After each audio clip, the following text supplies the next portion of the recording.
사무엘상 1장 10절부터 18절까지의 말씀입니다. 사무엘상 1장 10절부터 18절까지의 말씀입니다.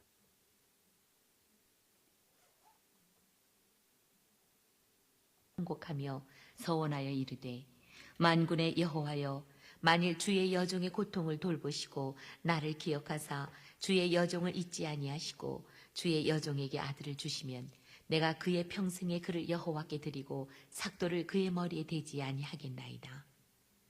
그가 여호와 앞에 오래 기도하는 동안에 엘리가 그의 입을 주목한즉 한나가 속으로 말하며 입술만 움직이고 말한 것은 나의 원통함과 격분됨이 많기 때문이니이다 하는지라. 엘리가 대답하여 이르되 평안히 가라. 이스라엘의 하나님이 내가 기도하여 구한 것을 허락하시기를 원하노라 하니 이르되 당신의 여종이 당신께 은혜 입기를 원하나이다 하고 가서 먹고 얼굴에 다시는 근심 빛이 없더라. 아멘. 하나님의 말씀입니다. 자리에 앉겠습니다. 자, 예배를 위해서 제가 기도하겠습니다. 사랑으로 충만하신 하나님 감사합니다. 한 주간도 하나님 은혜로 살았습니다. 건강 주시고 믿음 주셔서 오늘도 주일 성수할 수 있도록 은혜 주심에 감사를 드립니다. 사랑하는 성도들, 오늘도 예배의 자리에 나왔사오니 또 하나님의 말씀 듣게 하시고 그 말씀이 깨달아지는 시간 되게 하여 주시옵소서. 성령으로 충만한 예배의 시간 되게 하여 주시옵소서. 예수님의 이름으로 기도드립니다. 아멘. 반갑습니다. 여러분 오프라 윈프리 이름 들어보셨죠? 오프라 윈프리 빈민가에서 태어난 딸이고 그리고 가난한 흑인 사생아였다라는 거죠. 게다가 여러분 9살 때 이 오프라 윈프리가 9살 때 사촌 오빠에게 강간을 당했어요. 그 꼬맹이 9살짜리를 그죠? 얼마나 못쓸 짓을 했습니까? 그래서 14살 때 미혼모가 되었어요. 어떻게 인생이 이렇게 여러분 이런 인생이 다 있을까요? 빈민가의 딸이고 가난한 흑인 사생아이고 9살 때 사촌 오빠에게 강간당했고 근데 14살에 미혼모가 됐어요. 게다가 마약 복용으로 수감 경력이 있는 전과자였습니다. 뭐 볼장 다 본 거죠. 우리 식으로 표현하면 인생 완전히 망가진 인생입니다. 그런데 여러분 아시다시피 오프라 윈프리는 2005년도에 미국에서 가장 경쟁력 있고 이제 영향력 있는 100명 중에 1위로 선정되었습니다. 1위. 하루는 오프라 윈프리 쇼가 있거든요. 이 쇼에 한 여인이 출연해서 이렇게 얘기하는 거예요. 남자들에게 내가 강간당했다라는 거예요. 미국은 그런 게 많은가 봐요. 강간하고 이런 일들이. 남자들에게 강간당했는데 강간하고 난 뒤에 그 남자들이 준 음료수를 마셨는데 그게 마약이었다라는 거예요. 마약에 중독이 돼버렸다. 한국도 요즘에요. 신촌이나 이태원 쪽에 이 마시는 마약이 유행하고 있대요. 아무거나 누가 준다 덥석덥석 받아 마셔서는 안 된다라는 겁니다. 그런데 이 오프라 윈프리가 이 여인의 이야기를 가만히 듣고 있다가 그 방송에서 뭐라고 얘기하냐면은 나도 사생아로 태어나 어렸을 때 강간당한 적이 있어요 라고 말하더라는 겁니다. 이 방송에 1,400명이 그때 참여해서 보고 있었거든요. 그런데 오프라 윈프리가 나도 강간당한 적이 있다. 나도 사생아로 살았다라고 말하는 겁니다. 어떻게 그럴 수 있을까? 어떻게 자기 인생의 가장 치명적인 오점을 1,400명 앞에서 이렇게 떳떳하게 고백할 수 있을까? 그 어릴 때 받았던 그 상처가 오프라 윈프리에게는 그녀를 별로 만드는 하늘의 별과 같은 존재로 만드는 깨달음의 시간이고 고통의 시간이었지만 은혜의 시간이었기 때문이다라는 겁니다. 여러분 윈프리만 인생 고통이 있을까요? 여러분들 여기 앉아 계신 여러분들 덤덤하게 앉아서 예배드리지만 우리도 다 인생 어려움도 다 있지 않습니까? 그죠? 고통이 있고 또는 여러 가지 힘듦이 있다라는 겁니다. 때로는 왜 내 인생에 이런 일들이 일어나지? 나는 하나님도 잘 믿었는데 교회도 열심히 다녔는데 왜 내 인생에 이런 일들이 일어날까? 왜 이런 고난이 왔나 우리가 생각할 때도 있습니다. 그런데요, 여러분 고난이 있을 때는 그 고난을 해석하려고 하지 마십시오. 예, 고난을 해석하는 것이 아닙니다. 고난은요, 나중에 지나고 난 뒤에야 왜 이런 고난이 있었는지 이제야 알겠다라고 우리가 깨달아지는 겁니다. 왜냐하면은 하나님이 주시는 그 고난, 여러분들이 겪고 있는 지금의 그 시련과 고통 뒤에는 반드시 여러분 축복이 있기 때문입니다. 이걸 믿으셔야 된다라는 거예요. 오늘 우리가 사무엘상 1장 말씀 읽었는데요. 제가 의도 안 했어요. 지난주에 우리가 부르짖는 기도에 대해 말씀을 나누었는데 이번 주에는 무슨 말씀을 나눠야 될까? 이제는 시리즈별로 강의 설교도 안 하는데 무슨 말씀을 나눠야 될까 고민하고 있는데 하나님이 불현듯 주신 말씀. 여러분, 한나라는 한 여인이 있었습니다. 이름이 한나예요. 남편 이름이 엘가나입니다. 이 엘가나에게는 두 아내가 있었는데 한 사람이 한나이고 또 한 사람이 분인나입니다. 이 엘가나라는 남편이요. 왜 여러분 그런 거 있잖아요. 남자인데 되게 착한 사람들 있잖아요. 성품이.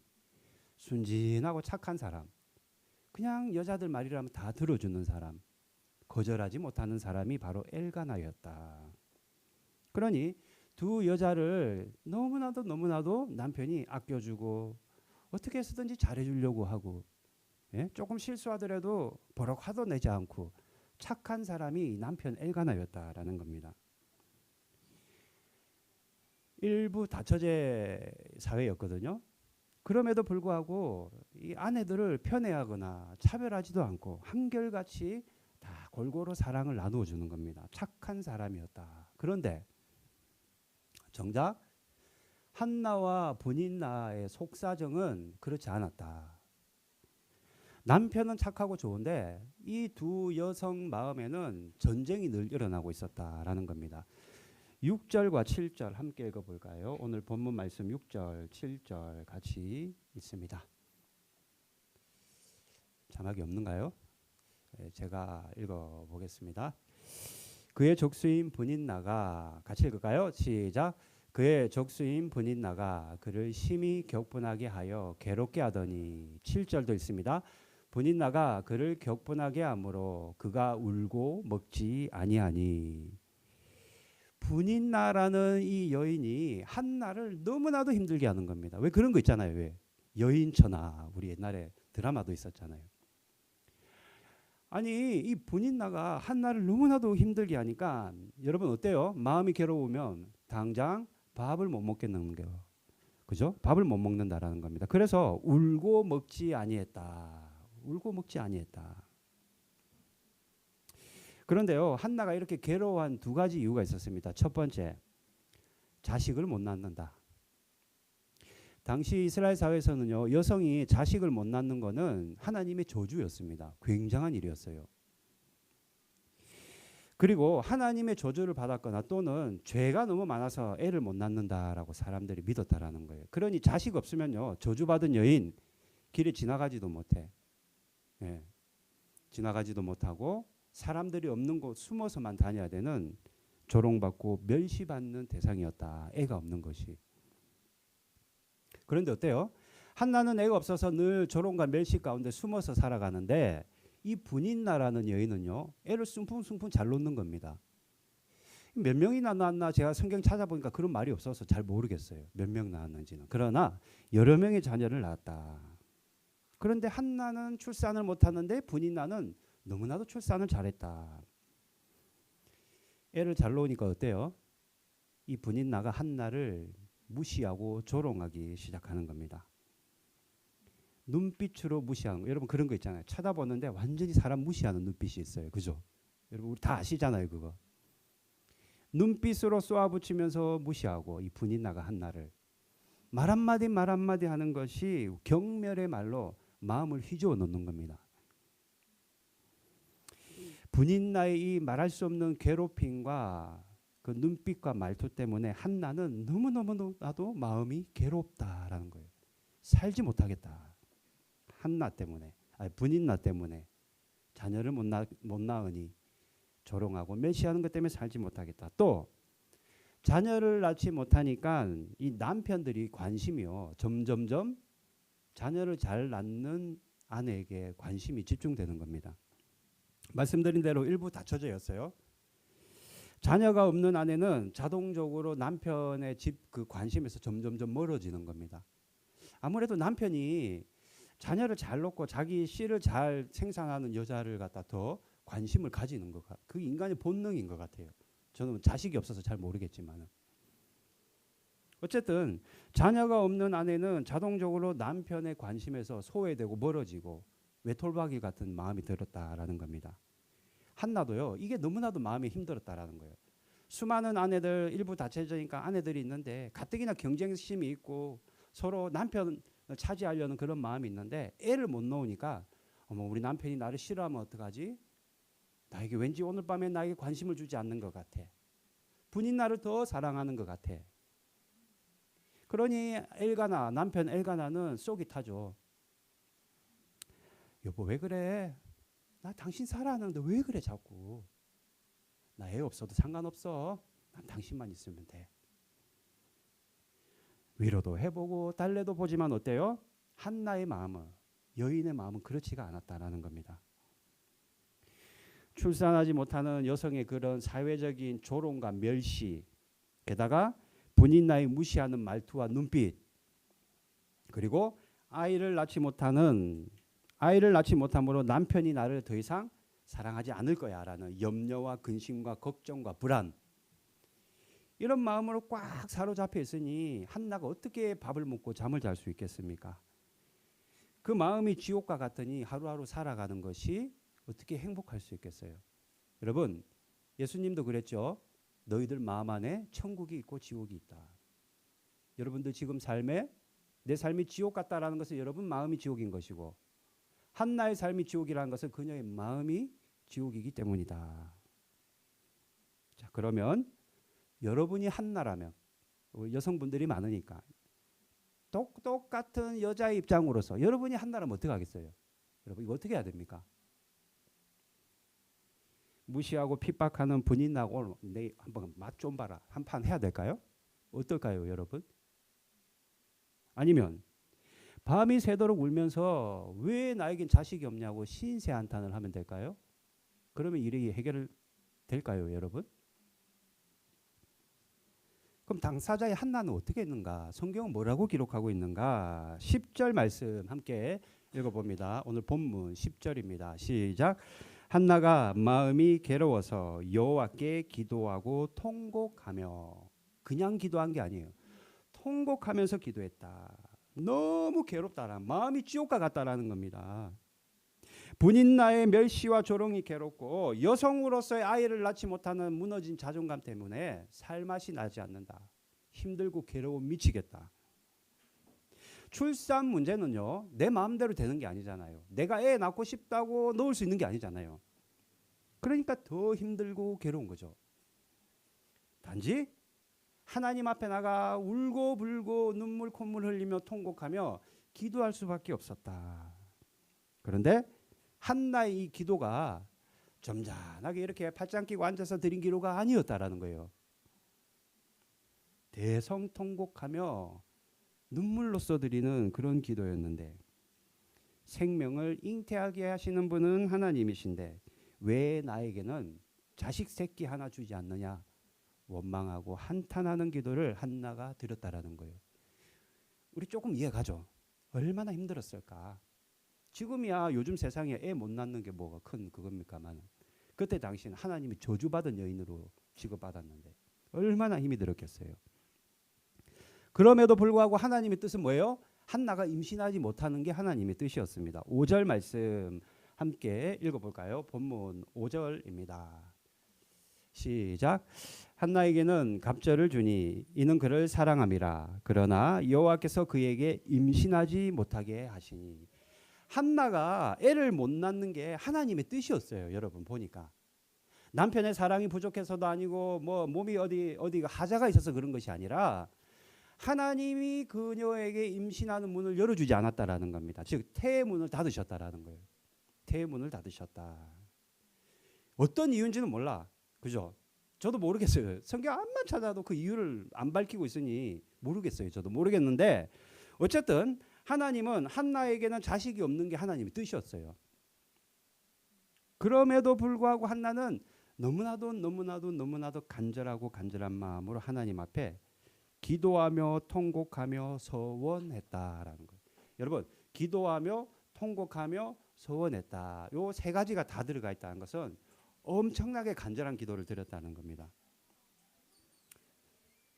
만약 하나님께서 나에게 아들 하나만 딱 주신다면, 그냥 하나만, 둘도 아니야, 하나만 주신다면 내가 평생 그 아들 머리에 삭도를 대지 않겠습니다 라고 서원하며 기도했다라는 거예요. 여러분, 서원 기도는 반드시 지켜야 되는 겁니다. 함부로 서원하는 게 아니에요.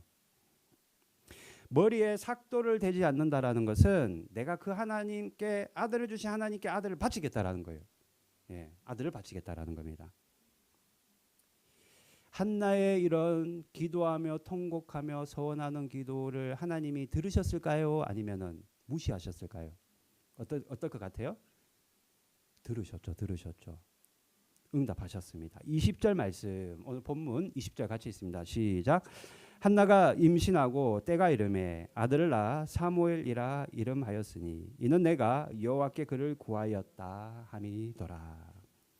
하나님께서 한나에게 아들을 허락해 주셨다. 태문을 열어 주셨다. 임신하게 하셨다. 그리고 그 아들을 낳았는데 그 아들 이름이 이스라엘 마지막 사사인 바로 사무엘이다라는 거예요. 사무엘. 사무엘이라는 이름이 내가 여호와께 구했다라는 뜻이 있다라는 거예요.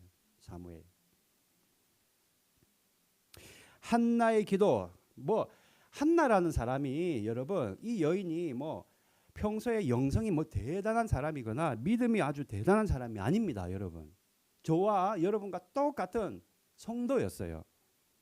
그냥 아이 낳지 못해서 괴로워하는 평범한 여인이었습니다. 그럼에도 불구하고 단지 간절하고 정말로 피를 토하는 심정으로 하나님께 기도할 수밖에 없었고 하나님은 그 기도 때문에 원래 하나님의 뜻은 뭐예요? 임신 못하게 하는 게 하나님 뜻인데 하나님이 그 한나의 간절한 기도 때문에 당신의 뜻을 돌이키셨다라는 겁니다. 우리는요 오늘 이 한나의 기도와 하나님의 응답을 보고 명확한 거 하나를 알 수 있어요. 뭐냐면은 하나님이 일하시는 방법이 있다라는 거예요. 뭡니까? 하나님이 복을 주시기 전에는 이상하게 우리로 하여금 기도를 시킵니다. 기도를 시켜요. 여러분 가운데 자꾸 이상하게 요즘 들어 내가 기도가 하고 싶어. 그런 마음 있잖아. 갈증, 갈망하는 마음 또는 본의 아니게 내가 자꾸 기도의 자리에 앉아있는 나를 보게 된다라는 거는요. 하나님이 여러분들에게 엄청난 큰 축복을 주기 직전이라는 것을 여러분 알아야 돼요. 예. 하나님이 일하는 방식은 반드시 복을 주기 전에는 우리로 하여금 기도하게 하신다라는 겁니다. 원래 동이 트기 전에 가장 어둡잖아요. 그죠? 제일 힘들 때, 제일 고통스러울 때 하나님은 우리로 하여금 기도하게 하시고 반드시 축복을 주시는 겁니다. 그러니 왜 이렇게 자꾸 기도하고 싶지? 왜 이렇게 요즘 따라 마음이 공허하고 자꾸 기도의 자리를 찾게 될까? 왜 이럴까 내가? 나 원래 기도하는 거 별로 좋아하는 사람이 아닌데 왜 이렇지? 왜 그렇긴 왜 그래요? 하나님 복 주려고 기도를 시키는 거다라는 거예요. 하나님이 일하는 방식이 그렇다라는 겁니다, 여러분. 그죠? 그러니 여러분 일생에 만약에 여러분들 삶 가운데 분이나 같은 사람을 만난다든지 뭐 경우는 다르겠지만 임신하지 못하는 고통을 여러분들이 겪고 있다면은 그래서 너무나도 내가 한나와 같이 괴롭고 세상 살맛 안 나고 모든 것이 무의미하게 느껴지고 자식 새끼들은 나를 이제는 무시하고 멸시하고 남편은 바쁘다는 핑계로 나에게 관심도 안 주는 것 같고 그래서 늘 괴롭고 외롭고 허무하다면은 그때가 정말로 기도해야 될 때라는 거예요. 그때가 한나와 같이 통곡하는 마음으로 기도해야만 합니다.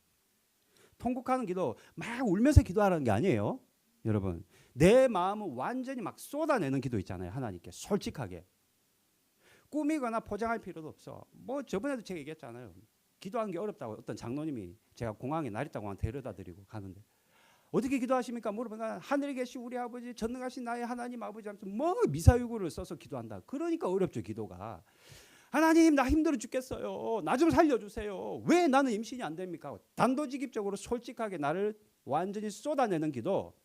사람들에게는 말하지 못하지만 노골적으로 말할 수 있는 하나님 앞에 나가서 내 마음에 있는 것을 다 그냥 포장하지 말고 있는 그대로 다 쏟아내는 기도를 한나가 드렸고 그것이 바로 통곡하는 기도이고 쏟아내는 기도이라는 겁니다. 시편 62편 8절 함께 읽어볼까요? 같이 있습니다. 시편 62편 8절 제가 읽을까요? 백성들아 시시로 그를 의지하고 그의 앞에 마음을 토하라. 하나님은 우리의 피난처시로다. 하나님 앞에 마음을 토하라. 여러분 토하라. 마음에 있는 것을 나 혼자서 그걸 꼭 가지고 있지 말고 누구에게 토해요? 하나님 앞에 그냥 다 발설해라. 어차피 너희들 숨긴다고 숨겨지는 것도 아니야. 하나님께 다 토해내라. 있는 그대로. 내가 저 사람 미워 죽겠습니다. 하나님 그냥 저 사람만 보면 내가 분노가 올라와요. 어떡합니까? 나 좀 살려주세요.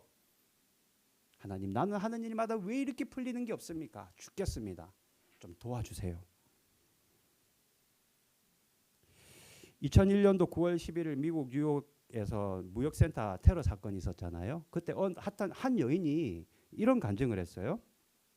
그날 무역센터에 출근했다가 폭발로 건물에 갇히게 된 겁니다. 이 여인이 살았어요. 나중에 살았는데 건물에 갇히니까 온 전신 사방이 깜깜한 암흑이고 사람들의 비명소리와 죽어가는 사람들의 신음소리만 들리고 그 공포 가운데 숨을 못 쉬겠더라는 거죠. 숨을. 그러니까 폐쇄공포증과 같은 왜 그런 거 있잖아요. 숨을 못 쉬겠더라는 거예요. 마지막 숨을 헐떡이며 정말로 죽을 것 같더라는 거예요. 그래서 마지막으로 이 여인이 크리스찬이었는데 하나님께 간절하게 기도했다라는 거예요. 뭐라고 기도했느냐? 나를 살려주세요. 이 얼마나 솔직한 기도입니까? 나를 살려주세요. 그런데 나를 안 살려주실 예정이시라면 하나님이 제 믿음을 보고 우리 가족들이라도 구원받게 해주세요. 아주 솔직한 기도를 정말로 그 마지막 순간에 토해내는 기도를 드렸는데 이게 우연이 아니에요. 두려움 속에서 자신의 생명을 하나님께 맡기는 마음을 토설하는 기도를 드리는 그 순간에 그녀의 핸드폰이 울렸다라는 거죠. 그리고 그 핸드폰 벨 소리를 들은 소방대원이 그녀가 있는 위치를 찾게 되어 구조되었다라는 간증이 있습니다. 여러분, 예수님도 온 마음을 다 토해내는 기도를 드리셨어요. 한나와 같이. 자신의 모든 감정과 아픔을 하나도 숨김없이 있는 그대로 여러분 꾸미지 마세요. 기도할 때. 그대로 하나님께 다 토해내는 거예요. 저도 그래요. 기도할 때 새벽에 기도할 때 또는 퇴근 전에 저도 기도하거든요. 그러면 속상한 일 있으면은 하나님에게 막 그대로 있는 그대로 토해냅니다. 첫 번째 한나와 같이 통곡하는 기도, 쏟아내는 기도를 드려야 된다. 여러분들이 분인날을 만나고 출산하지 못하는 고통을 겪는다면 또 한 가지 끈질기게 기도해야 된다. 여러분 12절 말씀 함께 읽어볼까요? 12절입니다. 같이 있습니다. 시작. 그가 여호와 앞에 오래 기도하는 동안에 엘리가 그의 입을 주목한즉 여호와 앞에 오래 기도하는 동안에 얼마나 1시간을 했는지 2시간을 했는지는 모르겠습니다만 적지 않은 시간을 오랫동안 끈질기게 기도했다. 마귀는요 저와 여러분이 기도의 자리에 앉는 것까지는 앉게 해요. 예. 기도까지는 어떻게 앉게 해. 그런데 금방 일어나게 만듭니다. 기도에 집중하지 못하게 해서 빨리 기도를 마무리 짓게 만드는 것이 마귀의 또 하나의 전략이기도 합니다. 속아서는 안 되죠, 여러분. 내가 기도하면 하나님이 응답하시고 그게 하나님이 일하시는 방법이라는데 마귀에게 속아서는 안 된다라는 거예요. 끈질기게 기도하는 습관을 들여야만 합니다. 그래야 마귀에게 속지 않는다라는 거예요. 쏟아내는 기도를 드려야 된다. 두 번째, 끈질기게 기도를 드려야 된다. 이것이 능력의 기도이고 100% 응답받는 하나님께 드리는 기도의 비밀이기 때문입니다. 그리고 기도한 후에는 어떻게 해야 될까? 18절 하반절 같이 한번 읽어볼까요? 18절 하반절 같이 있습니다. 자, 가서 먹고 얼굴에 다시는 근심빛이 없더라. 하반절에 보니까요. 가서 먹고 얼굴에 다시는 근심빛이 없더라. 여러분, 괴로우면 밥 못 먹잖아요. 그죠? 예, 입맛이 뚝 떨어지잖아요. 잠 못 자잖아요. 그런데 한나가 기도한 후에는 뭐 했다고요? 가서 먹었다. 그리고 근심하지 않았다라는 겁니다. 기도한 후에는요. 여러분 먹을 수 있어야 돼요. 무슨 말이에요? 지금 상황은 변화된 게 없지만 지금도 여전히 나에게 문제가 있지만 어차피 하나님이 하실 거니까 나는 어차피 기도를 드렸고 하나님이 그 기도를 들으셨고 어차피 하나님이 응답하실 거니까 나는 먹어야 되겠다. 기도 후 우리가 가져야 될 믿음의 태도입니다. 하나님께 이미 내가 응답 받았다라는 것을 믿고 밥을 먹고 힘을 내야 된다라는 거예요. 여러분 기도하고 나서도 보통 성도들 중에 막 간절하게 기도하는데 딱 교회문 나가면은 또 힘이 푹 빠져가지고 그냥 어떡할까 이럴까 저럴까 집에 가서도 종일 근심하고 걱정하고 그래서는 안 된다라는 거예요. 기도 후에는 염려하지 말고 오히려 감사하면서 밥을 먹고 힘을 내야 된다. 기도한 후에 걱정하고 염려하는 것이 마귀의 이게 속임수인데 그래야만 여러분들의 응답을 가로막기 때문입니다. 여러분들이 어떤 문제, 건강의 문제든 재정의 문제든 우리 가족에 대한 문제든 뭐 우리 직장에서의 문제든 어떤 문제든지 간에 여러분이 기도하고 나면요 힘을 내야 돼요. 밥을 먹고. 무슨 말이에요? 하나님이 하신다라는 믿음을 가지면은 먹을 수 있습니다. 잠잘 수 있는 거예요. 하나님이 반드시 기필코 응답하셨다. 응답하실 거야가 아니에요. 이미 응답하셨다. 반드시 하나님은 이미 응답하셨다. 그 믿음을 가지면은 여러분 우리는 힘을 낼 수 있기 때문입니다. 지금 내 눈에 보이는 상황에 마음이 묶여서는 안 된다라는 거예요. 이미 응답받았음을 믿음의 눈을 열어서 바라봐야 된다라는 거예요. 믿음의 눈을 열어서 바라봐야 된다. 그럴 때 하나님이 우리에게 사무엘을 허락해 주시고 사무엘에 대한 축복을 내려주시기 때문입니다. 여러분 꼭 기억하십시오. 하나님은 우리에게 축복을 주기 전에 어떻게 하신다? 반드시 우리에게 기도하게 하신다. 그리고 우리가 기도할 때 토설하는 기도, 쏟아내는 기도와 간절하며 끈질긴 기도를 드릴 때 하나님은 우리에게 사무엘의 축복을 허락해 주시는 겁니다. 그러니 여러분 기도 안 할 이유가 없는 거죠. 어려움이 있으면은 사람들에게 주저리 하소연할 것이 아니라 하나님 앞에 나가서 하소연하는 거예요. 하나님 앞에 나가서. 하나님이 반드시 여러분들 작은 숨소리까지도 듣고 계신 하나님이 가장 좋은 때에 사무엘의 축복을 내려주시기 때문입니다. 그러나 여러분 우리가 마지막으로 기도하기 위해 두 가지를 꼭 기억해야 돼요. 먼저는 기도 시간은 나에게 저절로 주어지는 것이 아니라 여러분이 만들어야만 합니다. 기도 시간은 저절로 나에게 주어지는 것이 아니라 만드는 것이다. 예수님이요 새벽에 일어나서 기도를 하셨대요. 예, 그죠? 왜 새벽에 일어나서 기도했겠어요? 얼마나 피곤하겠어요. 하루에도 수천 명을 만났고 그 많은 병자들을 고치셨고 예수님 찾아오는 사람이 수백만 수천 명이었는데 그 사람들 다 상대하며 상담해주고 기도해주고 안수해줬는데 얼마나 피곤하겠습니까? 그럼에도 불구하고 새벽마다 일어나서 그 피곤한 몸을 일어나서 기도하신 것은 기도는 가만히 있다고 나에게 주어지는 시간이 아니라 내가 만들어야 되기 때문이에요. 여러분들이 기도하세요. 여러분 예. 그럼 기도 시간을 만들어야 돼요. 짜투리 시간이라도 만들어야만 됩니다. 여러분. 그래서 그 시간만큼은 단 10분, 20분, 30분, 1시간이라도 내가 이 시간만큼은 기도 시간을 만들어서 하나님께 내 속에 있는 걸 쏟아내겠다는 그런 결단과 각오가 있어야 된다는 거예요. 기도 시간은 반드시 만들어야 된다. 또 한 가지. 기도하다 보면 계속 잡념이 들어와. 그죠? 갑자기 막 그 친구 평소에 연락도 안 하는데 어머 그 친구 뭐 하고 있을까? 무슨 이상한 자꾸 잡념이 들어와요. 그죠? 여러분 기도 방해 요소들이 있거든요. 그건 억지로라도 물리쳐야만 됩니다. 오병이어 사건이 있을 때 사람들이 여러분 예수님의 기적을 보고 막 구름대 같이 예수님에게 몰려들었어요. 그런데 예수님이 야야야 너희들 더 이상 나한테 오지 마. 아유 제발 좀 오지 마. 아유 오지 마. 거기 가만히 있어. 나한테 오지 마. 예수님이 스톱 시키셨어요. 왜 그랬을까? 마태복음 14장 23절 마지막으로 한번 읽어볼까요? 마태복음 14장 23절 없나요? 예, 제가 읽어보겠습니다. 무리를 보내신 후에 기도하러 따로 산에 올라가시니라. 저물매 거기 혼자 계셨더니. 무리를 보내신 후에 야야야 너희들 나한테 오지 마 오지 마. 기적 봤다고 열광도 하지 마. 그냥 너희들 가는 대로 가. 오지 말고 나는 어디 간다고요? 산에 간다는 거예요. 기도하러. 기도하는 시간들 사람들에게 방해받지 않기 위해 사람들을 물리치시고 홀로 산에 올라가셔서 기도하셨다라는 겁니다.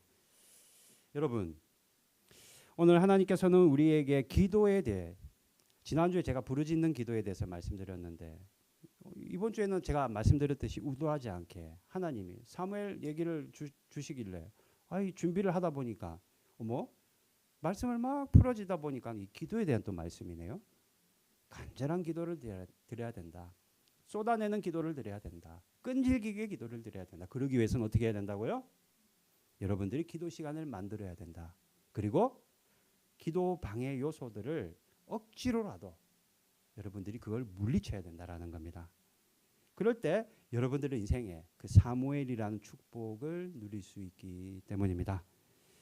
혹여나 여러분들 오늘 이 자리에 계신 분들 가운데 그래 기도해야 되겠다는 마음이 혹여나 드는 분이 계시다면 하나님이 여러분에게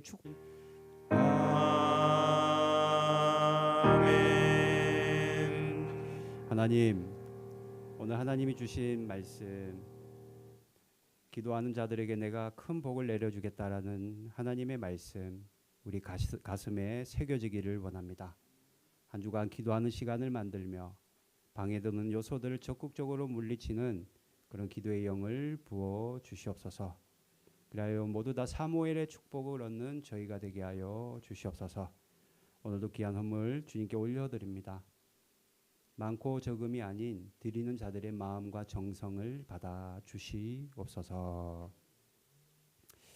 이제는 교회의 머리 대신 우리 주 예수 그리스도의 은혜와 하나님 아버지의 무한하신 사랑과 성령의 충만 교통하심이 오늘도 다시 한번 기도하기를 원하고 기도의 시간을 만들며 방해되는 요소들을 물리치기를 원하는 사랑하는 성도들 머리 위에 이들의 가정과 일터와 사업체 위에 이제로부터 영원토록 함께 하시기를 간절히 축원하옵나이다. 아멘.